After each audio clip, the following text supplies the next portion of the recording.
Good morning, everyone, and thank you for joining us for today's webinar. My name is Bella. I'll be your host today. Today, our webinar is entitled Making Taxes Less Taxing, brought to us by Mike and Kerry Bubb. So a few housekeeping items before we get started here. Let's see, there we are. This webinar is being recorded and will be available on our website under the Resources tab and also on our YouTube channel as well. There are two poll questions on your screen. If they're no longer on your screen, there's a little poll button at the bottom. Go ahead and click that. That'll bring up those questions. Take a moment to answer those, and we'll discuss those at the very end of our webinar here. Also, at the end of our webinar, we'll be doing a Q&A session. Feel free to leave your questions in the Q&A box near the bottom of your screen. Please don't use the chat. Sometimes we don't get those questions. So go ahead, use the Q&A session, Q&A box, and we will go ahead and make sure we answer all your questions there. Now that we're all squared away, I'll hand it over to Mike and Kerry. Hey, thank you, Bella. This is Kerry Bubb at KWB Wealth Managers Group, and I am the founder and the president. And joining me today is Michael Razzouk. How's it going? Also known as Open Mike. So hopefully all of our technical things are working today, and we're live, and thank you for joining us. So today we're going to talk a little bit about taxes. And Mike, they always say there's two things certain in life: death and taxes. Now, I like to skirt both and avoid both of them as long as I can. Sounds like a good plan to me. Yeah, but certainly the death part, but the taxes are a little bit harder to elude that. And so that's what we're going to talk a little bit about today. And I think before we get started, I want to tell you a little story. So there was this company that was trying to find a financial analyst. And what the company did is they put out job applicants and they received some resumes. And so the HR manager was looking into the applicants and he found out he had a mathematician, a statistician, and a CPA all applying for the job. So he decided to, make a phone call to learn more about these people and their capabilities, if they would be a good fit. So what he does is he calls the mathematician first and he says, "Hey, just got a question for you. Want to see how you do and see if you're a fit for the firm." And he goes to the mathematician, "What is 2 + 2? Mathematician thinks for just a moment and very succinctly says, 4. Absolutely 4. So the guy said, "Thank you very much, and we'll be in touch." Goes to the next resume, and here we have the statistician. And he decides to call the statistician up and says, "Hey, what is 2 + 2? And the statistician kind of goes silent for just a second, and then he comes back and says, "You know what? 99.4% probability is 4. And the HR manager said, Thank you for a response." And then finally he goes to the CPA. He goes to the CPA and says, "Look, got this question for you. Just want to see what your response is." And he says, "What is 2 + 2? And then the CPA kind of really goes quiet, doesn't say anything for, like 10 seconds. And finally says, "Well, what do you want it to be?" Right. So, we think a tax code is black and white, right? But we hire CPAs, and Mike, you and I have seen it over the years where we'll see different tax returns and just wonder, well, wow, how did they come up with that? And so avoiding taxes, or I should say, it is not illegal or wrong to try to minimize what you pay. Of course, some people can be very, very creative, and then there's other things that are certainly more black and white, but that's what we're going to talk about today. And the first thing I want to just kind of look at is, what does the government spend every year? And where do they get their money? So when I look at the history, and we put a chart up on the screen, and on your left, you'll see total government spending. So this is all the money that the government spends to meet the needs of all the citizens of our country, right? Medicare, Medicaid, Social Security is 22%, defense, non-defense, so I guess roads, bridges, things like that.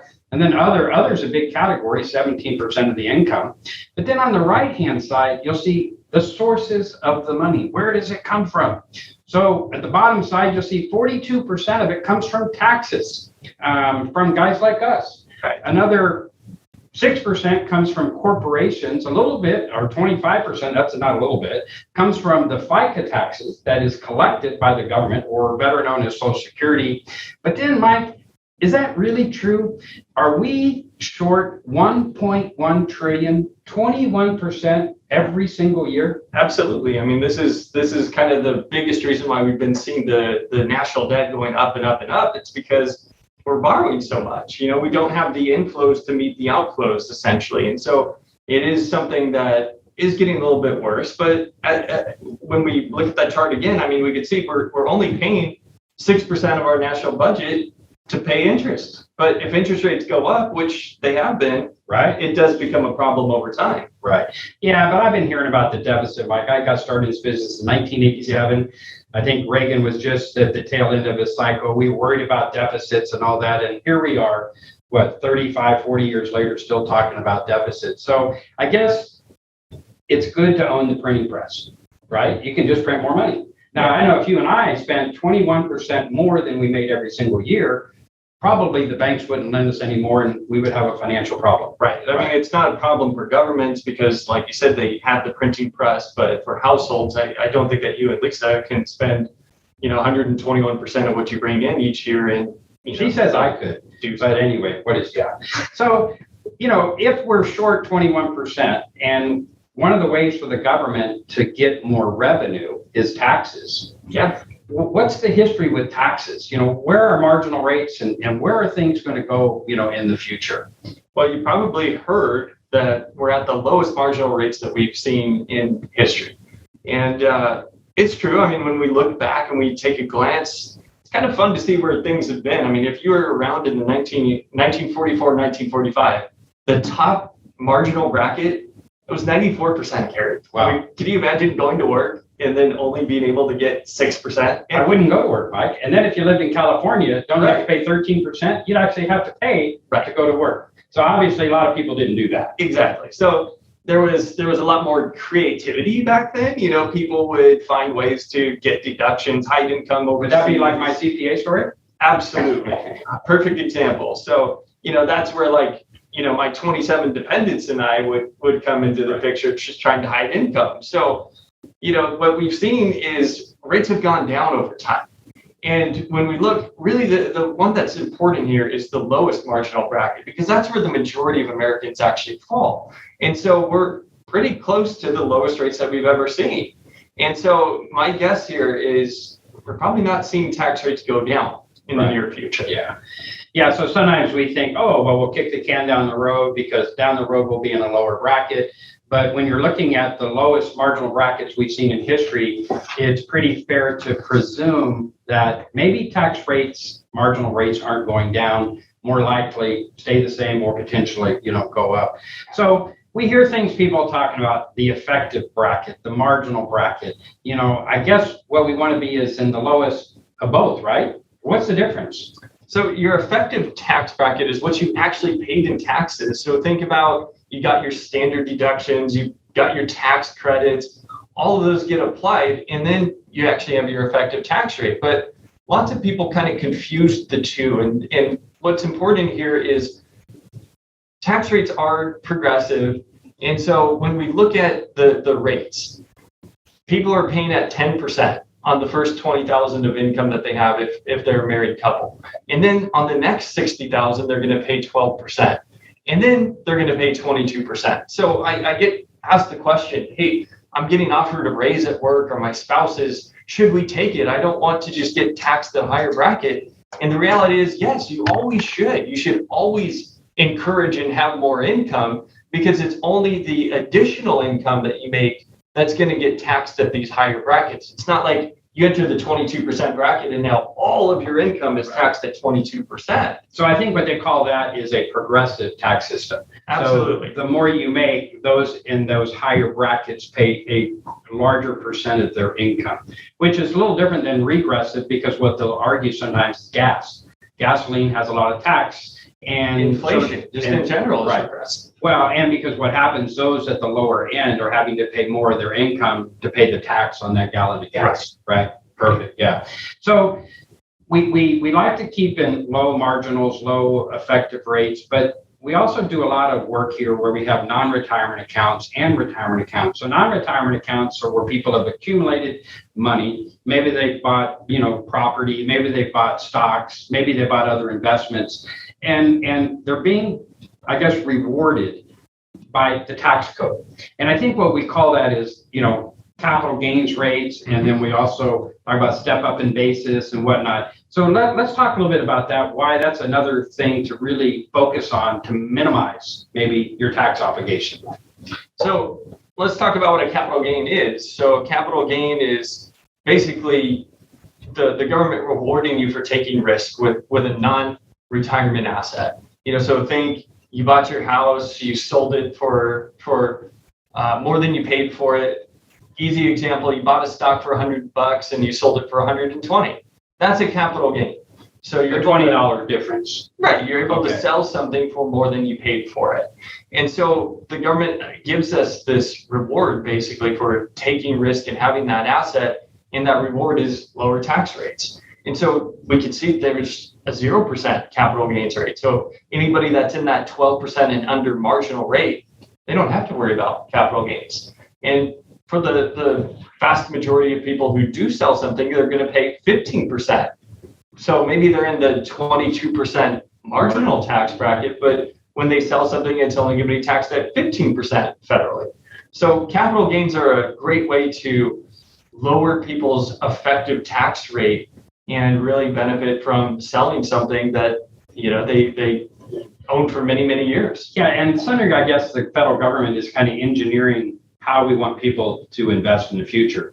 So if we want them to invest, then what we do is we give them rewards. The reward is, hey, lower capital gains on your profit if you wait. Because I've always thought it was kind of weird that we tax work, active income, higher than we tax capital gains. We should reward work, right? People go out and want to go out and do whatever we have to do. But now we're getting into politics and other things, and that's probably a different subject for a different day.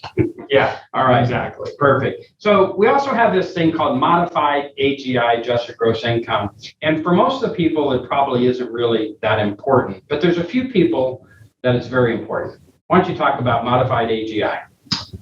Modified adjusted gross income. So your adjusted gross income is basically all of the income sources that you have added together, minus a couple deductions like IRA contributions, things like that. Modified adjusted gross income, what it does is it adds back all of your tax-free sources of income. So think, hey, those nice municipal bonds that you really like gets added right back in.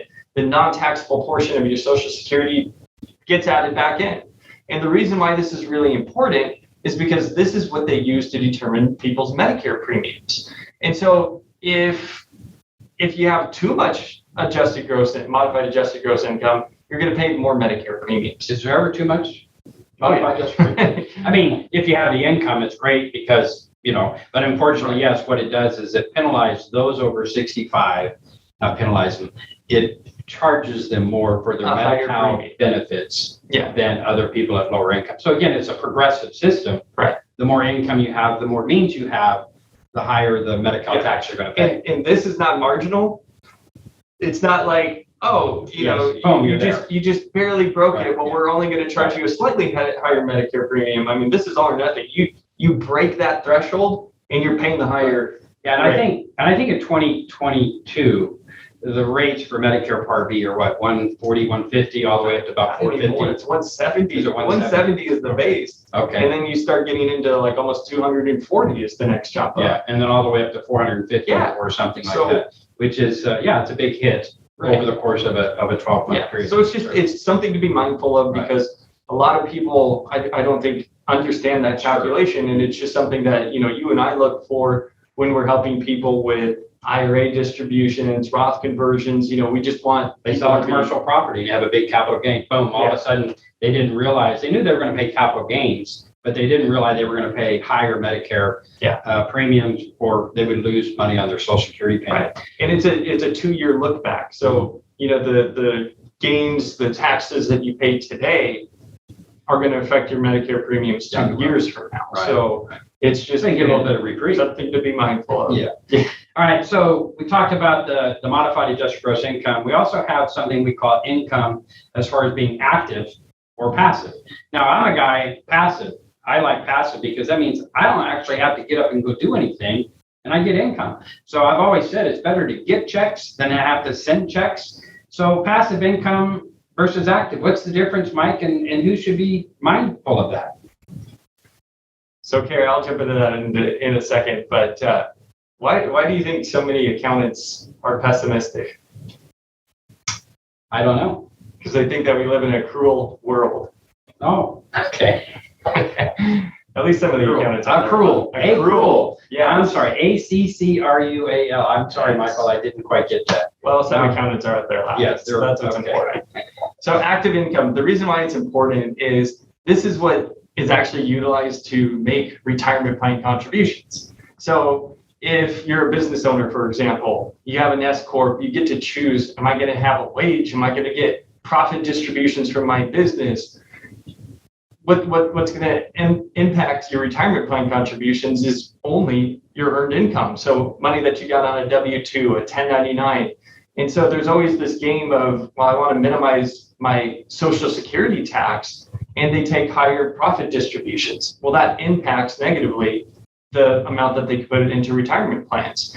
And also, let's say that you're retired, you got all these different income streams, you got money coming in from your retirement accounts, you got rents, things like that, but you want to make a contribution to your IRA account.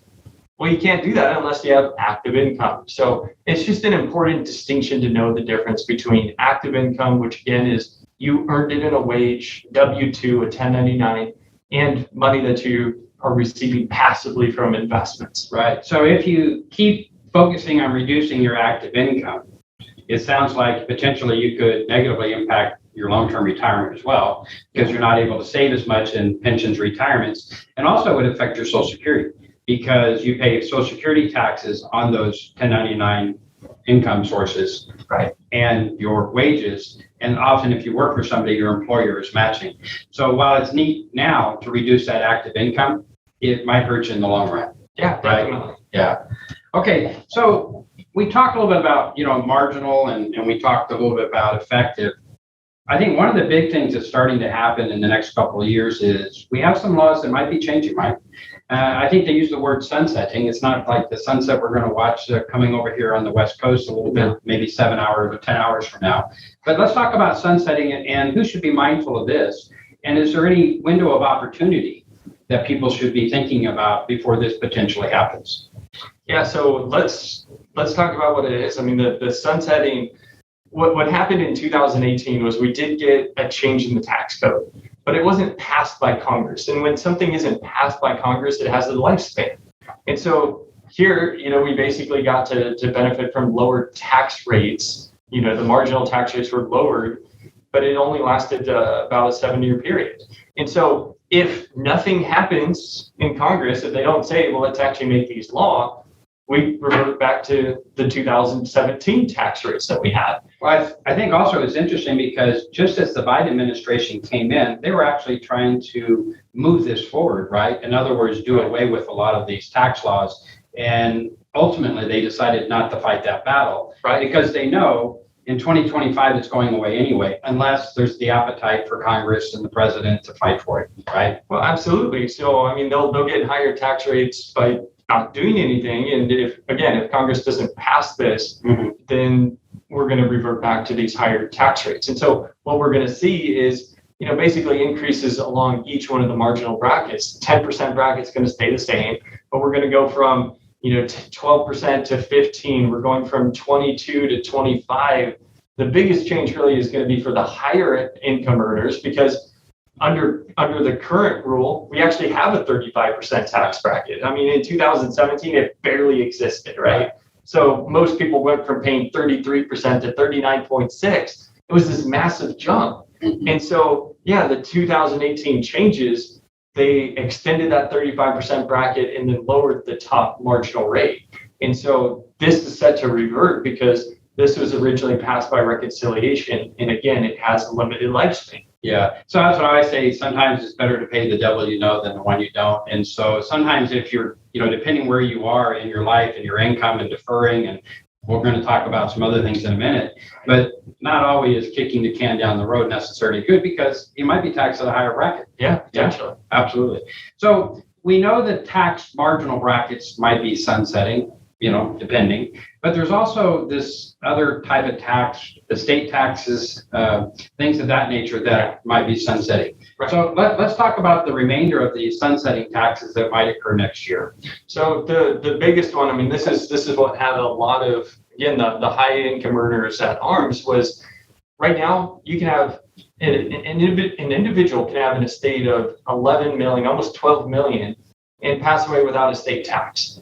But if we revert back to the 2017 rates, that number goes down to 5.5 million. And so as a household, sure, you could still have an $11 million estate, but right now that's what an individual can have. Right. So this would be a big potential impact on high income earners, people with large estates. They're probably going to have to incur estate tax again. Yeah, so it probably doesn't affect a lot of people on the call, but it certainly impacts some people. And I think just being aware of it, because you've got a couple more years that potentially you could do something right before those laws, revert. Yeah, and you were talking about death and taxes. It's not like we're encouraging people to pass away before 2025. But do you remember that time period in, what was it, 2010?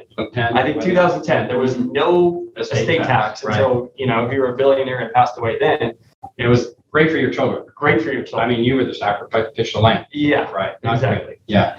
Okay. And I think the other thing that happens is the SALT limitations. We'll see what happens there. I'm a pessimist sometimes with taxes, maybe like the accrual with the CPA. But I think sometimes about SALT is what the worst thing that could happen is they raise the cap gains rates, they raise the marginal brackets, but they leave that part of SALT alone and still limit your deductions. Yeah. That would really hurt people in high tax states like California, New Jersey, and New York. Right. And so SALT, it's not, ionized table salts. SALT's bad for you either way. No, we're talking about state and local income taxes. And so this was, the capping of your interest, on your mortgage, the deductions from state income tax, things like that. And so, that could absolutely, be reverted back. And so we might be able to, deduct those things again if we have the sunset rate. Right. But the problem, and the other thing that was on that slide was AMT. Right. Remember that alternative minimum tax? That's something that basically disappeared in 2018. Hardly anybody was worried about AMT, and AMT stands for alternative minimum tax. Basically, they recalculate your tax and see, okay, is it higher if we remove these deductions? And if so, that's the rate that you're going to end up paying. So even though we're maybe going to get some of those SALT deductions back in these high state tax states like California, New York, AMT might just wipe that out anyway. So it wasn't like they really did get the benefit from that. Mike, we were talking about state taxes just for a quick, and I just read something here a couple of days ago that the state of California has about an extra $90 billion in excess revenue this year. And you know what's really sad? I haven't heard anything about a tax reduction or anything like that. The money will, who knows, disappear or something like that. Yeah. So, okay, we've talked about timing, we've talked about the marginal rates, and we've talked about cap gains, active versus passive. So what's an investor to do now that we spent the last about 24 minutes, talking about taxes, something that, we want to try to avoid? Well, why don't you take the first one, because I know that this is one that you're particularly passionate about. Yeah. So for those that have talked to me directly, I'm always preaching Roth IRAs. A Roth IRA is where it's the carrot and the stick approach a little bit. The stick is the government will make you pay taxes on the money that you contribute or that you convert to a Roth. But the carrot is anything you earn for the rest of your life, and even to your heirs, is tax-free. So, it's kind of like, well, would I rather pay the tax on the seedling versus the harvest? My saying is I'd rather pay the devil I know than the one I don't know, because where will taxes be down in the future? So Roth IRAs are something that no matter where you are in life, active versus passive, if you're retired and you've had some 401ks, these are things that you should be kind of evaluating, because you're not going to get out of the taxes ultimately. They're going to make us pay taxes on our IRAs later. Right. You're right. They have RMDs. We got to start taking it at 72. Yeah. So sometimes the question is, well, would I rather, get a little stick now so I have a carrot certainly later? Right. So I'm a big fan of that. And I know that there's a lot of people who are afraid, well, Roth IRAs, they're probably going to go away because, we heard that PayPal example, right? The executive bought his privately held stock, it appreciated a couple billion, and now it's all tax-free. Right. Well, I tell you, I'm pretty sure that the government loves Roth IRAs. I think that they are definitely here to stay because they get the tax revenue today. Right. And especially with a 21% deficit, right? They need the revenue today. Absolutely. Yeah. So we talk about other things like minding the brackets. What does that mean? Minding the brackets is just be cognizant again that, we have those marginal rates, and lots of times if we're doing Roth conversions, things like that, we want to make sure that we can do what we can to take advantage of those low rates, but not to exceed them and not to maybe do something that's going to potentially get you into a higher Medicare premium. So minding the brackets is just, we say mind the gap in the UK, mind the bracket when it comes down to taxes. So just be cognizant of where you are. And if you're going to jump from maybe the 12% to the 22% bracket, we'll pull out a little less from an IRA, take more from a non-retirement account or a Roth IRA to just keep people in the lowest brackets that they possibly can. Kind of like the story I was telling you just a few minutes back, where the client I met with yesterday, where we were actually able to move money, keep in that 0% bracket because they had other resources and whatnot, and keep moving money from taxable to tax-free. Absolutely. I mean, we come across clients all the time that maybe they don't have a high income tax, and so they're going to be forced to take required distributions when they hit the age of 72. Let's pull some of that money out today. And you're right, you could potentially pay no taxes because your effective rate might be 0, even though your marginal rate might be 10. Right. Okay, you call something else here. We got QCDs, qualified charitable distributions. At first, I thought that was like the CBDs that make you feel better. Yeah. Does a QCD make you feel better? I think it makes the people that you care about feel better, which is equally important, right? Because what a qualified charitable deduction is this is something that the IRS kind of messed up a little bit. And when we changed the tax code in 2019, so think the Secure Act, what ended up happening was they moved the required minimum distribution age from 70.5 to 72. But they never changed the qualified charitable distribution age. And so at 70.5, somebody can start directly gifting money from their IRAs to a charity, and it's not a taxable event. So this is a great strategy for somebody who's charitably inclined, who wants to be as tax efficient as possible. So this is something that I've done with my parents. I encourage other clients that I work with to consider it. If they're writing checks anyway from their after-tax account, why don't we just go ahead and take it directly from the IRA, not pay the income tax, make your charitable gift, and then lower your future required minimum distributions when you do attain 72. Yeah, and that makes sense because a lot of people are capped out or they're not able to itemize because of the higher SALT or standard deductions. So this way, you're just absolutely better off. Yeah, you can actually take advantage of the full gift versus, like you said, maybe potentially not being able to because you're stuck at a standard deduction. Right. Okay. And then we also have, about the estate planning. We talked about the sunsetting and stuff like that. So giving charitable gifting, highly appreciated assets, maybe utilizing gifts and estate taxes. What do you think about that? I think that it's another great way for somebody who's charitably inclined to avoid taxes. And essentially what happens here is, let's say that you bought a stock and at the 100. Yeah, you bought it for 100 and now it's 120 or it's 200. I mean, whatever.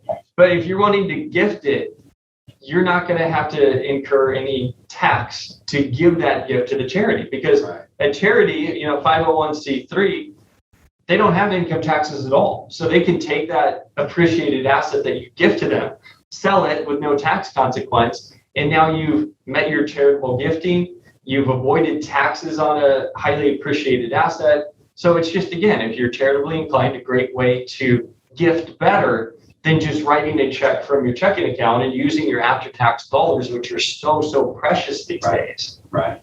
Perfect. Okay. Yeah. And then I think the last one is just kind of depending where you are in the gift and the estate tax. So we mentioned that if the law sunsets, anything at $5.5 million per person, could be subject to an estate tax. Yeah. There is no California estate tax. Now, some of you in Oregon or Pennsylvania, you do have state estate taxes, and each state has their own different things. But yes, that's something certainly too to just kind of review, work with your CPA, your attorney, and kind of evaluate, is there something you should be doing between now and 2025 or more? Yeah. And I mean, this is it's kind of a tough one, but essentially right now the tax laws are pretty generous when it comes down to the estate tax, right? So I mentioned it's almost 12 million that an individual has. And so they can use some of that today if they were concerned about the sunset and it lowering to 5.5 million. They can gift $12 million of assets today, and the government's not going to go back and say, hey, we changed the laws and now it's only 5.5. You have to, pay tax on that money that you already gifted. Right. But once you use it, you've used it. Right. So if they do revert back and you've gifted 5 million already today, now you only have 500,000 left to give. When we start. So it really helps for the super wealthy. For the super wealthy. Right. And so it's another strategy just to consider and be aware of. But unfortunately, I don't think many of us have that problem that we get to take advantage of that solution. Okay, so that concludes our prepared comments for today's presentation. I think we were supposed to have a poll question. I don't know if that got put up there or not, if we have results. And then we wanted to open it up for Q&A. Yeah, so the poll, we missed that. So I'm going to put it up right now for people to answer. I'll give that a second while people answer that, and then I'll pull up the Q&A, and we'll go ahead and take some of those. If I'm not muted. Yeah, so if you see those questions real quick, take a minute, just answer them. We'll stay up here for Q&A. The first one is, what percent of Americans paid no federal income tax in 2021? Just put a little X or put your mouse by the box you think is right. And then the second question is, the bottom 50% of taxpayers pay what percentage of the total tax revenue collected? So the bottom 50%, I guess that's Michael voting here on our screen. We'll see if he's right.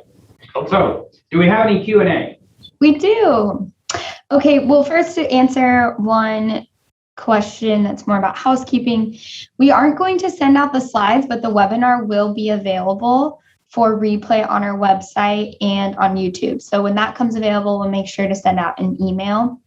And then the question we had is in regards to capital gains and a step-up in basis. Can you please give a description of how and when the step-up applies?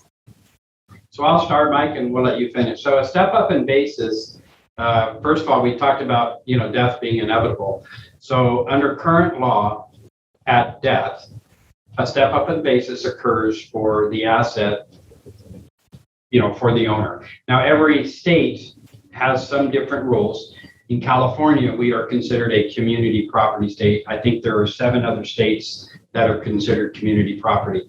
So in Mike's example, where we had a $100 stock that now appreciated to $120, and either one of the spouses passed away, as long as it's not, well, even if it's held probably an individual name because it's a community, what happens is $120 now becomes the basis. So the surviving spouse or the surviving family member can actually sell that asset and have no income tax liability whatsoever. That provision of the step-up basis was kind of targeted earlier on in the Biden administration to limit that, because really the super wealthy do benefit, right? You own property, or you own, stocks you've had forever and ever and ever, and you haven't had to live on it, like Warren Buffett. All of a sudden, then all the gains then get erased for tax purposes at, Yeah.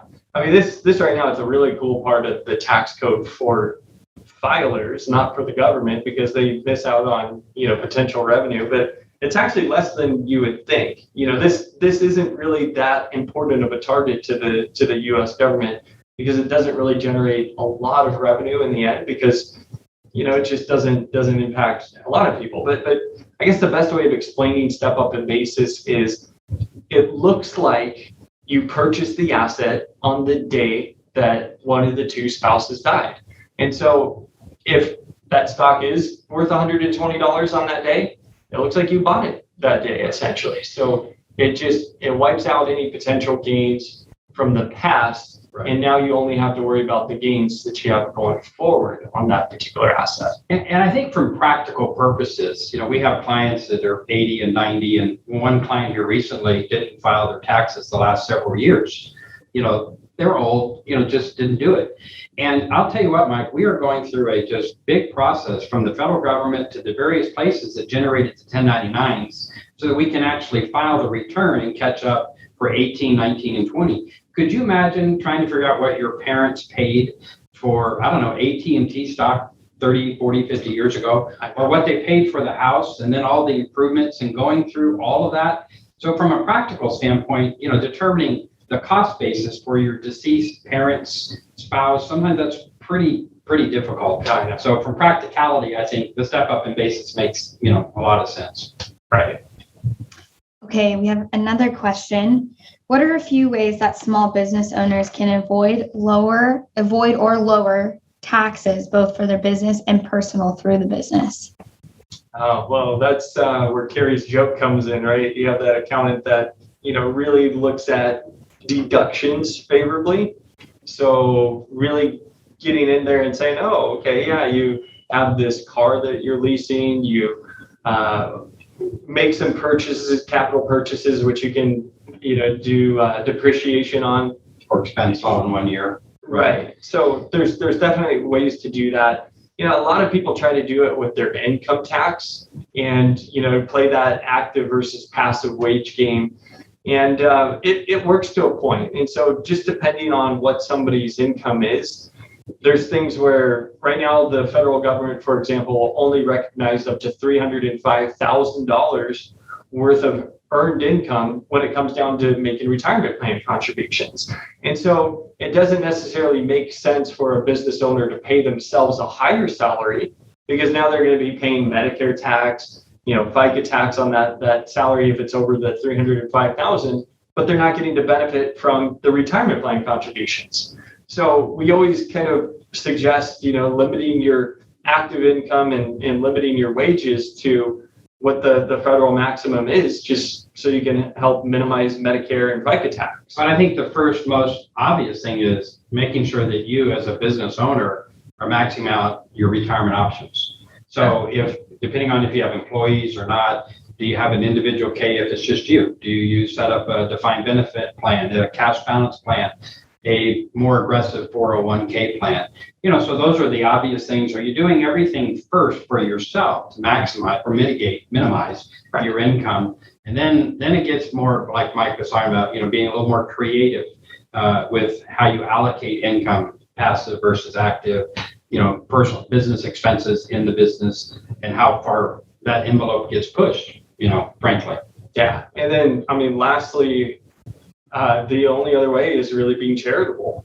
And so, making those charitable contributions is going to help lower the tax rate effectively. But yeah, you can either get a deduction, do a deferral, or be charitable. It's really the three ways that a business owner can reduce their income tax. Yeah. Okay, we have a few follow-up questions about step up and basis. Okay. So one person asked, in step up, if the investment is jointly owned, is the step up 50%? Not in a community property state. So in California, the property would be stepped up 100%. In states like Georgia, it's not community property, and it would just get a half step up in basis. So depending on the state where you reside. Okay. And then the next one, I'm told the step up won't apply to an inherited annuity product. Is that true? True. Any kind of asset that was like an annuity, an IRA, a retirement account, do not benefit from a step up. It only happens for non-retirement assets, like a house, maybe, if it's not owned inside a retirement account, a stock that is not owned inside a retirement account, but anything owned inside a retirement account will not benefit from a step up, as well as an annuity. A life insurance proceeds that pay a death benefit, it's insurance, not an annuity, is tax-free. But that's not because of step up, that's just because inherently life insurance. The insured passed away. Yeah. So I guess the easy rule of thumb is if it is a tax deferred vehicle, which is going to include an annuity, even if it's an after-tax annuity, those will not benefit from step up in basis. The tax benefit is the tax deferral. And so we've run into cases where, a parent has held an annuity for 20 something years. They have a lot of tax deferred income in there. And now when the beneficiaries inherit it, they got a 5-year period to distribute and pay taxes on all of those gains. And those gains aren't taxed at capital gains rates. They're taxed at ordinary income rates. So the tax At the beneficiaries level. right. Right. Or the estate level, depending how the document's written. And at the estate level is awful. So generally we want to pass those through to the beneficiary level.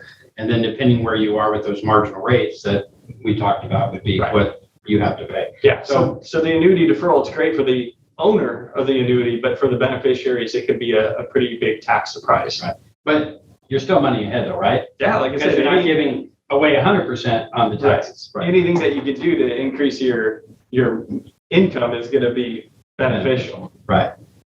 Okay, 2 last questions, and then we'll go to the poll. Is it worth it to move states for tax purposes?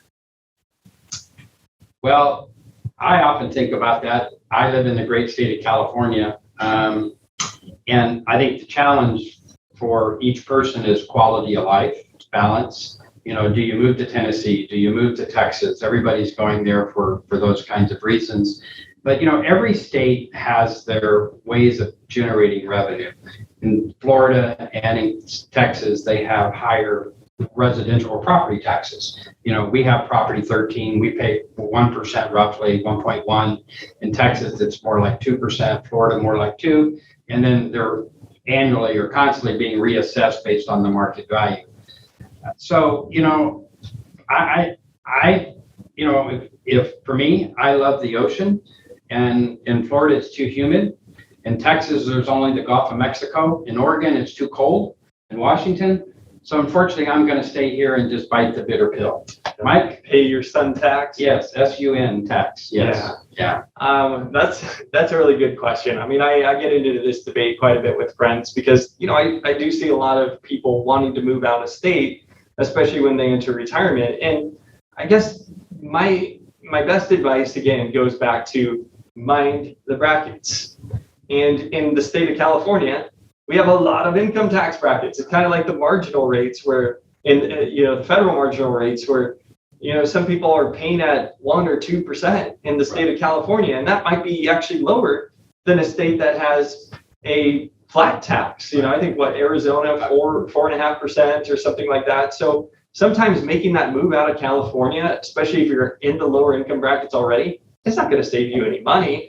But really where it comes down into is other cost of living considerations, housing, price of gas, food, things like that. I think those are a little bit more impactful overall than just avoiding the state income tax. Yeah, and I can think of 2 people in the past. One recently moved to Arizona and they said, wow, well, it wasn't a big savings. And I also think of one other thing, we used to think, wow, we're going to sell our house here, make tons of money in California, and go spend half as much money, buy more house, and go to Texas. Well, because of kind of what's happened throughout the country with real estate, that margin of difference isn't as great anymore. No, it's strong in a lot of states. Yeah. You go to Idaho, everybody's going to Boise, Idaho. I think in Barron's recently, they said it was the most overvalued city in the United States as far as property values. Right. I mean, we had a big run up in real estate values in California, but it wasn't even close to what was happening in states like Tennessee, Texas, Florida, Idaho, like you mentioned. And so it definitely has become a lot more expensive living in other states, or maybe they've just caught up to the expensive living in California. I guess the last point that I would make too is there's, especially in California, there are some things that we just don't have to necessarily worry about that you do in other states, like hurricanes. That's a good example, definitely. Okay. But we don't have to worry about salt on the road, destroying our cars. We don't have to have constant heating bills. Maybe we do air conditioning bills during the summer, but there's other expenses that happen in other places that we don't necessarily have to worry about in California. Snowblower some places. Yeah, definitely. I mean, there's a lot of those things that add up over time that, again, factor into cost of living. And so I think that the bottom line is live where you quality life want to, live where your family is, live where the people that you love are. Yeah. And, there's going to be different costs wherever you go. Last question. Last question. And I just want to note, we do have an earthquake concern here. So that could be. You don't get any advance warning. It just happens. So I guess you always have to be prepared. Yeah. Okay. The last question is, from a tax perspective, what's the best way to contribute to my 401k, traditional or Roth? So I know we touched on that a little bit, but Yeah, I think that's a great question, and not everybody has those opportunities yet. So companies have, in the last several years, opened up the ability to put money in a pre-tax basis, so you defer, or a post-tax, so you pay the tax now going into your 401k, so everything is tax-free in the future. So I think there's no one right or wrong answer. If the markets do phenomenal, well, it's better to pay the taxes now.